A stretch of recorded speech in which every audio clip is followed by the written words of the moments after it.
چلیے بسم اللہ الرحمن الرحیم.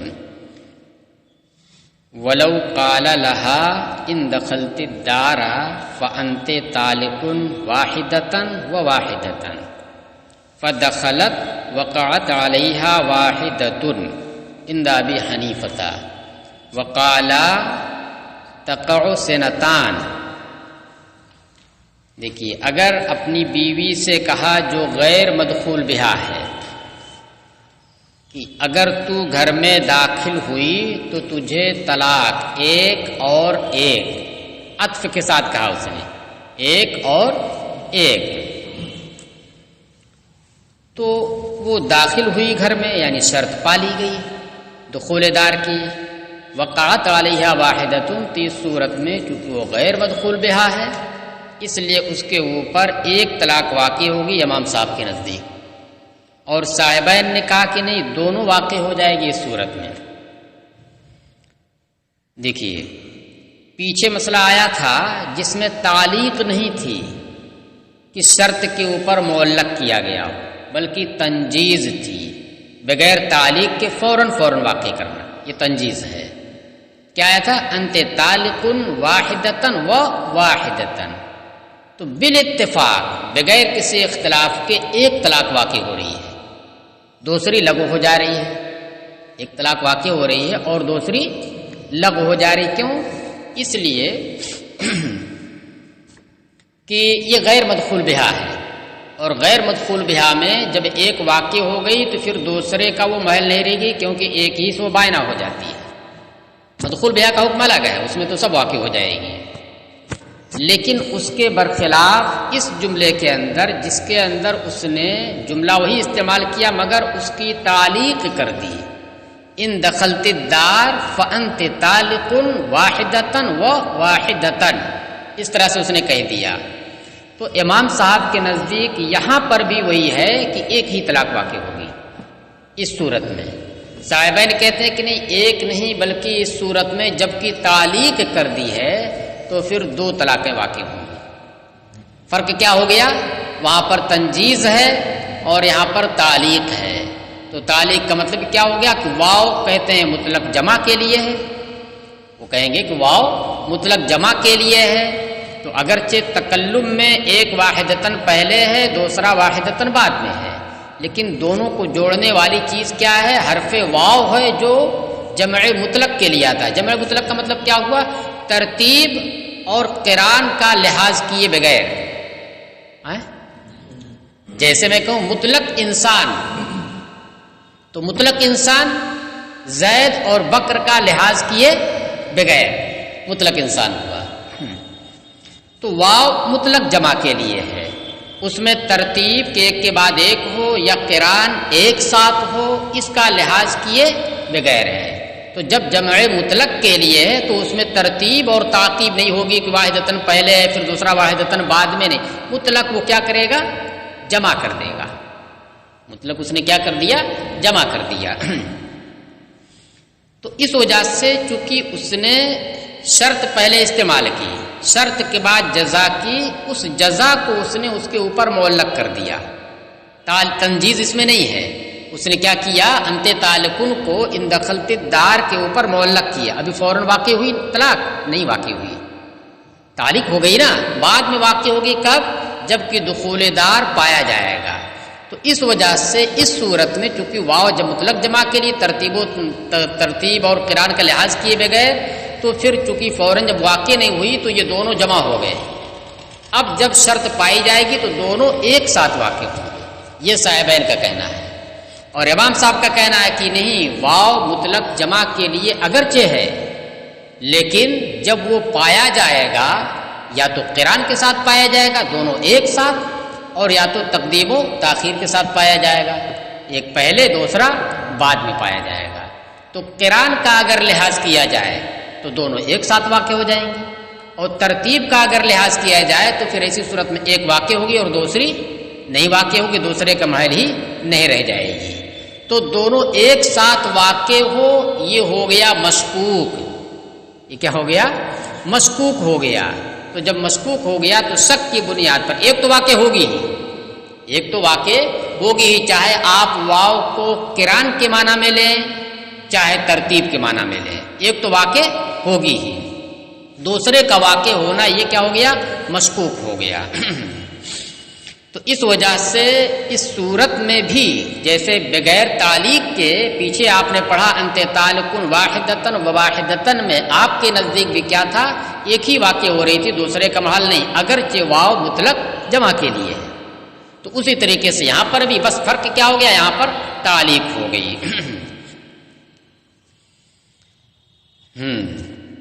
تو یہ کہہ رہے ہیں وقالا تقع سنتان، صاحبین نے کہا نہیں ایک نہیں بلکہ دونوں واقع ہو جائے گی، فرق وہی تعلیق کی وجہ سے ہو گیا۔ ولو قال لها انت طالق واحدتن وواحدتن ان دخلت الدار، اور اگر شرط کو بعد میں ذکر کیا اور جزا کو پہلے ذکر کیا اور جملہ وہی رہا واو کے ساتھ، تو اس صورت میں بالاتفاق امام صاحب بھی کہتے ہیں کہ اب ایسی صورت میں دونوں کے جمع ہونے کا موقع مل گیا، دونوں کے جمع ہونے کا موقع مل گیا، لہذا جب دونوں جمع ہو گئے تو دو طلاقیں واقع ہوں گی اگر شرط پائی جائے گی۔ تو یہ کہہ رہے ہیں کہ اور اگر یہ کہا اس سے انت طالق واحدتن و واحدتن ان دخلت الدار فدخلت، پس وہ داخل ہوئی، طلقت سنتین بالاجماع، تو دو طلاق والی ہوگی بالاجماع، یعنی تینوں کے، کسی کا کوئی اختلاف اس میں نہیں ہے۔ اب سنیے فرق کیا ہے۔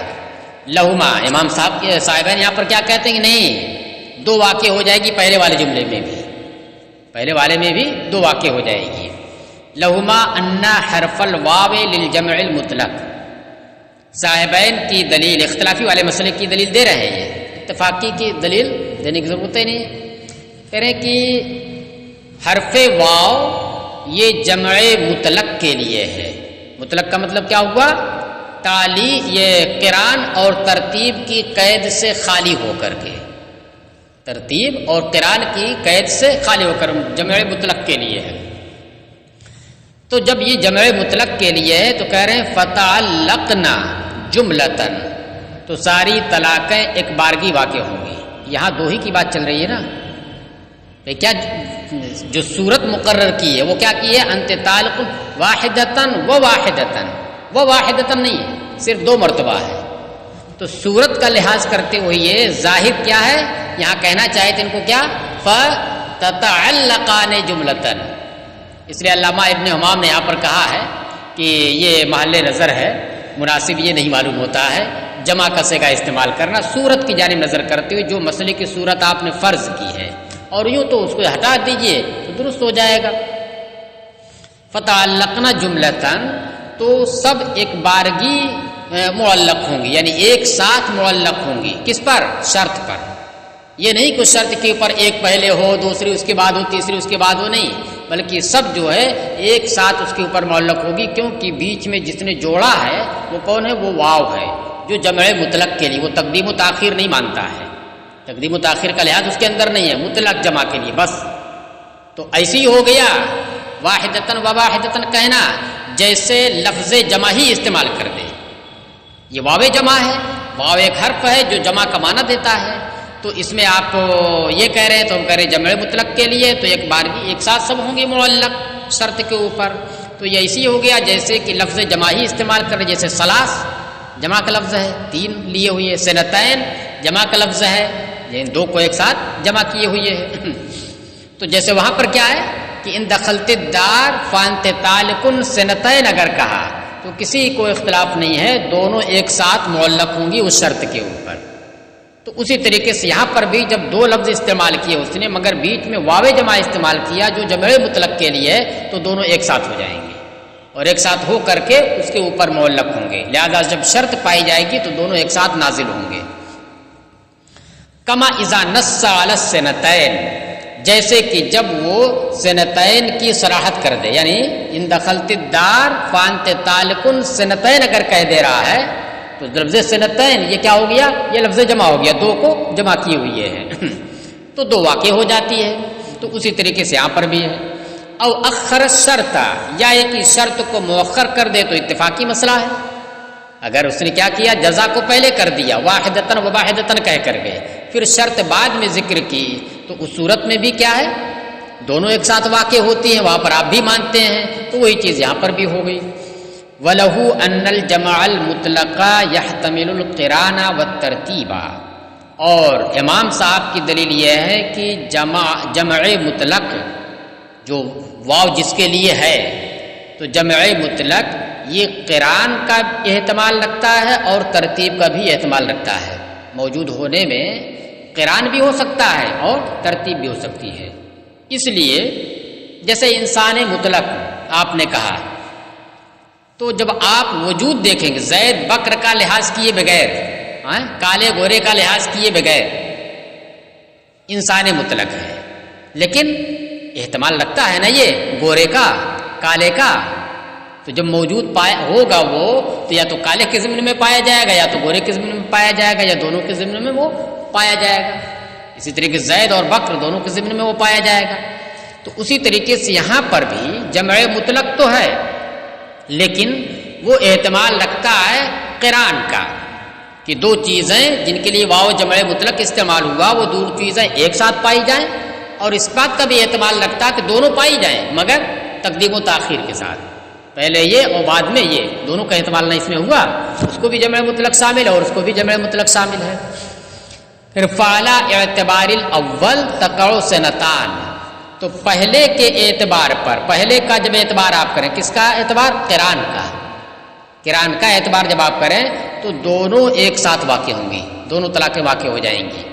والا اعتباری ثانی، اور دوسرے کے اعتبار پر یعنی ترتیب کے اعتبار پر لا تقع الا واحدۃ، نہیں واقع ہوگی مگر ایک ہی، اس لیے ترتیب ہو گئی نا، اور غیر مدخول بہا کی بات چل رہی ہے، اس لیے ایک کے بعد ایک ہو رہی ہے تو پہلی واقع ہو جائے گی اور دوسری لغو ہو جائے گی۔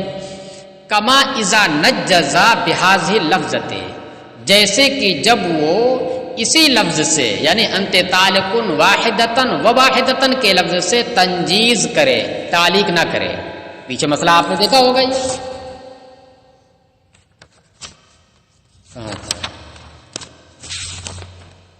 یہ پیچھے دراصل پیچھے آیا ہے وہ مسئلہ انت طالق واحدتن، دیکھیے یہ صفحہ 351 پر نیچے کی دوسری سطر، نیچے سے آپ دیکھیں دوسری سطر، وَقَذَا اذا قال لها انت طالق واحدتن و واحدتن، تنجیز ہے، یہ تعلیق نہیں ہے، فوراً واقع کرنا، کسی کے اوپر معلق نہیں کرنا ہے۔ تو اس صورت میں کیا ہے؟ وقات واحدتن لما ذکرنا، ایک ہی واقع ہوگی اسی دلیل کی وجہ سے جو ہم نے ابھی ذکر کیا کہ پہلی واقع ہوئی تو اس سے بائنا ہو گئی، دوسری کا معال ہی نہیں رہی۔ تو وہاں پر بھی دیکھیے واو مطلق جمع کے لیے ہے، لیکن آپ نے مطلق جمع کا اعتبار وہاں نہیں کیا ہے۔ اگر مطلق جمع کا اعتبار کرتے تو وہاں پر بھی کیا ہے؟ دونوں واقع ہونی چاہیے، لیکن یہاں پر آپ کر رہے ہیں وہاں پر آپ نہیں کر رہے ہیں، تو ایسا نہیں ہے کہ وجہ فرق نہیں ہے، وہ اگر وہاں نہیں کر رہے ہیں تو اس کی وجہ ہے، اور یہاں اگر کر رہے ہیں تو اس کی بھی وجہ ہے۔ یہاں نہ کرنے کی، یہاں ہاں جمع مطلق کا اعتبار کرنے کی جو وجہ ہے وہ یہ ہے کہ یہاں پر شرط ہے، شرط کے اوپر معلق کی جا رہی ہے طلاق، تو فوراً تو طلاق واقع نہیں ہو رہی ہے، تو اس کا مطلب کیا ہوا؟ وہ موقوف ہو رہی ہے اس کے اوپر، ابھی فوراً واقع نہیں ہوئی، تو جب فوراً واقع نہیں ہوئی تو دوسرے کے کہنے سے پہلے بائنا کیسے ہو گئی؟ فوراً نہیں نا واقع ہوئی، جب شرط کبھی پائی جائے گی۔ اچھا ابھی پائی ہی نہیں گئی، جب تک اس نے پھر کیا کہہ دیا؟ وواحدتن، واو سے جوڑ دیا، وواحدتن کہہ دیا، واو سے اس کو جوڑ دیا، اب جب واو سے اس نے اس کو جوڑ دیا تو اب دونوں ایک ساتھ ہو گئی۔ مثال دیا ہے جیسے کہ ایک مرتبہ ایک شرط کے ساتھ اس نے کیا کہا؟ انت طالق واحدتن ان دخلت الدار، تو ایک طلاق معلق ہوگی، دخول دار پایا جائے گا تو ایک طلاق واقع ہو جائے گی، کس پر؟ اسی بائنا، یہ غیر مدخول بہا پر۔ اتنا اس نے کہا، پھر تھوڑی دیر کے بعد، کچھ زمانے کے بعد پھر ایک شرط استعمال کر رہا ہے، انت طالق واحدتن ان دخلت الدار، یا ان دخلت الدار فانت طالق واحد، اس طرح سے اس نے استعمال کیا، شرط کو پہلے لائیے۔ تو یہاں پر مسئلہ یہ ہے کہ دو طلاقیں اس کے اوپر ہو جائیں گی، اب جب دخول دار پایا جائے گا تو دونوں طلاقیں ایک ساتھ واقع ہوں گی، تو اس کا مطلب کیا ہوا؟ شرط میں کچھ فرق ہے، تو اس لیے یہاں پر انہوں نے کیا ہے؟ شرط کا جملہ جب استعمال کیا تو اس کا مطلب کیا ہو؟ تنجیز نے فوراً نہیں واقع کر رہا کہ فوراً بائنا ہو جائے دوسرے کے کہنے سے پہلے، وہ واحدتن کہنے سے پہلے بائنا نہیں ہو رہی ہے، موقوف ہو جا رہی ہے اطلاق اس کے اوپر، معلق ہو جا رہی ہے. اس لیے جب معلق ہو جا رہی ہے، واقع نہیں ہو رہی ہے، اس کے بعد دوسرا اس نے استعمال کر لیا اور ایسا لفظ استعمال کیا جو جمع کر دے رہا ہے. جمع مطلق تو دونوں ایک ساتھ معلق ہو جائیں گے، اور جب دونوں ایک ساتھ معلق ہوں گی تو شرط کے پائے جانے کے وقت دونوں ایک ساتھ اس کے اوپر نازل بھی ہو جائیں گے. چلیے تو وہ صاحب کما اذا نجزا بهذه اللفظت، جیسے کہ جب وہ اس لفظ کے ساتھ تنجیز کرے تو وہاں پر بالاتفاق، مثال اوپر دیکھ میں نے سطر میں دے دیا ہے، انت طالقن واحدتن و واحدتن، شرط نہیں اس میں ذکر کی، تو بالاتفاق کیا ہو رہا ہے، ایک ہی طلاق واقع ہو رہی ہے، دوسری نہیں. فلا يقع الزائد على الواحدۃ بالشک، لہذا ایک سے زائد شک کی وجہ سے واقع نہیں ہوگی. ایک سے زائد والے میں شک ہو گیا، کیوں شک ہوا؟ کیونکہ ترتیب کے لیے بھی ہو سکتا ہے اور قران کے لیے بھی ہو سکتا ہے. تو قران کا احتمال ہونے کی، ترتیب کا احتمال ہونے کی وجہ سے اب دوسرے والے میں شک ہو گیا. اگر ترتیب آپ مان رہے ہیں تو دوسرے کا محل نہیں ہوگی وہ. بخلاف ما اذا اخر الشرط، برخلاف اس صورت کے جب کہ اس نے شرط کو مؤخر کر دیا ہو. شرط کو مؤخر کر دیا تو اتفاقی مسئلہ، اس سے آپ نے اپنے مسئلے کی آپ نے موقف کی تائید پیش کی کرنی، وہ اس سے ہٹ کر کے ہے. کہہ رہے برخلاف اس صورت کے جب کہ اس نے شرط کو مؤخر کیا ہو تو وہاں پر دونوں کے جمع ہونے کا موقع مل گیا. اس لیے کہ جب اس نے کہا انت طالقن، انت طالقن واحدتن، تو طلاق ابھی اگر اسی پہ رک جاتا تو فوراً واقع ہو جاتی. تو ہے تو یہ تنجیز، انت طالقن واحدتن و واحدتن، تنجیز ہے نا یہاں تک. اور جیسی اس نے آگے متصلاً بغیر توقف ان دخلت الدار کہا، تو اب ان دخلت الدار جو آخر کلام ہے، اس نے کیا کیا، ابتدائے کلام کا جو حکم تنجیز تھا فوراً واقع ہونا، اس کو بدل دیا کہ نہیں بدل دیا؟ اس نے اس کو کیا کر دیا، بدل دیا. تو اس کا مطلب کیا ہوا کہ پہلے حکم تھا انت طالقن واحدتن واحدتن کا تنجیز کی فوراً واقع ہو جائے، لیکن جیسی اس نے ان دخلت الدار اخیر میں کہا تو اب جو ہے ابتدائے کلام کو بدلنے والی چیز پالی گئی، یعنی تنجیز سے تعلیق ہو گئی. تو اس کا مطلب کیا، جب ان دخلت الدار انت طالقن واحدتن کہا تو فوراً واقع نہیں ہوئی، اور اس کے بعد ہی اس نے واحدتن کہا تو فوراً واقع نہیں ہوئی، بلکہ اب یہ دونوں کیا ہو گئی، موقوف ہو گئی. کس کے اوپر؟ دخول دار کے اوپر. تو اس کو کہہ لیجئے کہ وہ اس کے آنے سے پہلے یہ دونوں آپس میں جمع ہو گئی، یہ دونوں کیا ہو گئی، ایک ساتھ جمع ہو گئی.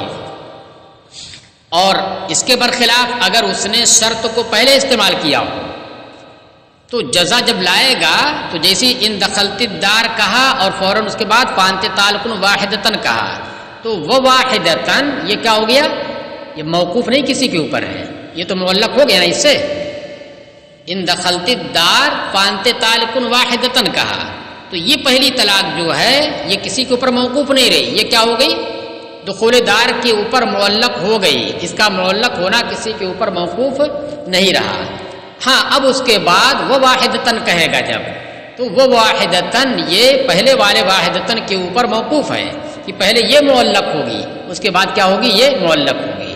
لیکن اگر اس نے جزا کو پہلے استعمال کیا اور شرط کو بعد میں ذکر کیا تو پھر تنجید ہو رہی تھی، اور اس کے بعد کیا کیا بعد والے جملے نے، بعد میں دونوں کے مکمل ہونے کے بعد، دونوں واحدتن واحدتن کے مکمل ہونے کے بعد اس نے بدلا ہے اور کیا کر دیا، معلق کر دیا شرط کے اوپر، تو دونوں ایک ساتھ معلق ہوں گے اس کے اوپر. تو اس میں اور اس میں فرق ہے. ہاں آئی بات سمجھ میں کہ نہیں آئے؟ یعنی اس کو آسان لفظوں میں یہ کہہ رہتے ہیں کہ جب اس نے انت طالقن واحدتن واحدتن کہا اور ان دخلت الدار بعد میں کہا تو دخول دار کے اوپر معلق ہونے میں یہ دونوں کو جمع ہونے کا موقع مل گیا، تو دونوں جمع ہو کر کے معلق ہوں گے. لیکن ان دخلت الدار پہلے اگر کہا ہے اس کے بعد فوراً کیا، فانت طالقن واحدتن، تو یہ جو پہلا والا ہے فانت طالقن واحدتن یہ کسی کے اوپر کسی کے رحم و کرم پر نہیں ہے، یہ اس سے کیا ہو گیا، معلق ہو گیا. ہاں اب اس کے بعد جو کہہ رہا ہے وہ اس کے رحم و کرم پر ہے، اس کے بعد جو واحدتن کہہ رہا ہے وہ اس کے اوپر ہے، یعنی یہ معلق ہوئی پہلے، پھر اس کے بعد دوسری والی معلق ہوئی، اس کے معلق ہونے میں کسی کا وہ نہیں ہے. اور پہلے والے جملے میں کیا ہوا کہ دونوں کو ایک ساتھ معلق کر رہا ہے بعد کا جملہ، کیونکہ اگر وہ بعد کا جملہ نہ ہوتا تو یہ تنجیز ہوتی، ایک ہی واقع ہوتی پہلی والی۔ تو اسی کو کہہ رہے ہیں برخلاف اس صورت کے جبکہ شرط کو مؤخر کر دیا ہو، لأنہ مغیر صدر الکلام، اس لیے کہ شرط نے کیا کیا، صدر کلام کو بدل دیا ہے۔ شرط صدر کلام کو بدلنے والی ہے۔ صدر کلام جو ابتدائے کلام تھا انت تعلق واحدتن وواحدتن، اس کا حکم کیا تھا، تنجیز، فوراً واقع ہو جائے۔ اب اس نے کیا کر دیا، اس کو بدل دیا ہے، تعلیق کی جانب منتقل کر دیا۔ فیتوقف الاول علیہ، لہذا اول کلام پورے کا پورا، اول کلام پورے کا پورا یہ اسی کے اوپر موقوف ہو جائے گا۔ کس کے اوپر موقوف ہو جائے گا، اخیر والے کلام کے اوپر جو شرط بعد میں آ رہی ہے۔ فیقعنا جملتن، اس لیے یہ سب کے سب ایک ساتھ واقع ہوں گی۔ یہاں پر بھی وہی ہونا چاہیے تھا ظاہر کے اعتبار سے، کیونکہ شرط صورت کون سی فرض کی ہے، دو ہی طلاق کی، واحدتن و واحدتن، تو اس کے مناسب کیا ہونا چاہیے، فیقعان، تثنیہ ہونا چاہیے نا۔ ولا مغیر فیما اذا قدم الشرط، اور جس صورت میں شرط کو مقدم کیا ہو اس صورت میں آخر کلام ابتدائے کلام کے حکم کو بدلنے والی کوئی چیز نہیں ہے، پہلے ہی سے تعلیق ہے۔ کیا ہے، پہلے ہی سے تعلیق ہے، تعلیق کیا، شرط پہلے استعمال کی، اس کے بعد ایک جزا لایا تو وہ جزا معلق ہو گئی اس کے اوپر۔ اب بعد میں جو اس سے جوڑ رہا ہے وہ کیا ہے، واو جمع کے ساتھ جوڑ رہا ہے، تو قران کا بھی احتمال ہے اور کس کا احتمال ہے، ترتیب کا بھی احتمال ہے۔ تو قران کا اعتبار کریں تو دونوں ایک ساتھ ہو کر کے معلق ہوں گی، اور ترتیب کا اعتبار کریں تو پہلی معلق ہوگی اور دوسری اس کے بعد معلق ہوگی، اور جب بعد میں معلق ہوگی تو پھر اس کا اعتبار ہی نہیں ہوگا۔ اس لیے شک کی وجہ سے کیا ہوگا، ترتیب کا شک ہو گیا، لہذا دوسری واقع نہیں ہوگی۔ کہہ رہے اور اس صورت میں جبکہ شرط کو مقدم کیا ہو تو اس صورت میں کوئی بدلنے والی چیز نہیں ہے کہ پہلے کو بدل دے آخر کلام، فلم یتوقف، اس لیے وہ موقوف نہیں ہوگا، یعنی جو پہلا والا ہے وہ موقوف نہیں ہوگا، تو فوراً معلق ہو جا رہا ہے۔ ولو عطفا بحرف الفاء، اور اگر حرف فا کے ساتھ عطف کیا، یہ تو واو کی رہی بات نا جس میں یہ اختلاف رہا امام صاحب کا اور صاحبین کا، اور اگر حرف فا کے ساتھ اس نے عطف کیا فہو علی ھذا الخلاف فیما ذکر الکرخی، تو امام کرخی کے ذکر کے مطابق مسئلہ اسی اختلاف پر ہے، یا حکم اسی اختلاف پر ہے۔ کیا مطلب ہوا کہ صاحبین کے نزدیک دو طلاقیں واقع ہو جائیں گی، یعنی معطوف علیہ دونوں یا جتنے عطف کو جوڑ دے گا وہ سب کے سب، اور امام صاحب کے نزدیک کیا ہے کہ ایک ہی واقع ہوگی، دوسری نہیں واقع ہوگی۔ وذکر، تو اس کا مطلب کیا ہوا کہ اس صورت میں امام کرخی کے ذکر کے مطابق جو فا ہے یہ واو کی طرح ہے، کہ جیسے واو مطلق جمع کے لیے وہ اسی طریقے سے فا بھی جمع مطلق کے لیے ہے۔ لیکن وذکر الفقیہ ابو اللیث انہ یقع واحدۃ بالاتفاق، اور فقیہ ابو اللیث رحمہ اللہ نے یہ ذکر کیا ہے کہ نہیں، بالاتفاق ایک ہی واقع ہوگی، یعنی اس صورت میں کوئی اختلاف نہیں ہے، یعنی فا واو کی طرح نہیں ہے، صاحبین کے نزدیک بھی فا ترتیب کے لیے ہی ہے۔ لأن الفاء للتعقیب، اس لیے کہ فا تعقیب کے لیے ہے، جمع مطلق کے لیے نہیں ہے۔ وہو الاصح، اور یہی اصح ہے۔ چلیے، وَأَمَّا الضَّرْبُ الثَّانِي وَهُوَ الْكِنَایَاتِ، یہ بات یہاں پر ختم ہو گئی۔ اب دیکھیے بالکل باب جہاں شروع ہوا تھا وہیں پر کہا تھا کہ طلاق کی دو قسمیں ہیں، یعنی ایقاع الطلاق کی دو قسمیں ہیں، طلاق واقع کرنے کی دو قسمیں ہیں کہ دو طریقے سے طلاق واقع کی جاتی ہے۔ ایک ہے صریح، جس میں دوسرے کا احتمال نہیں رہتا ہے تو طلاق واقع ہو جاتی ہے اور طلاق رجعی واقع ہوتی ہے۔ اسی کا ذکر سب چل رہا تھا، اسی کا ذکر یہ سب کے سب چل رہا تھا۔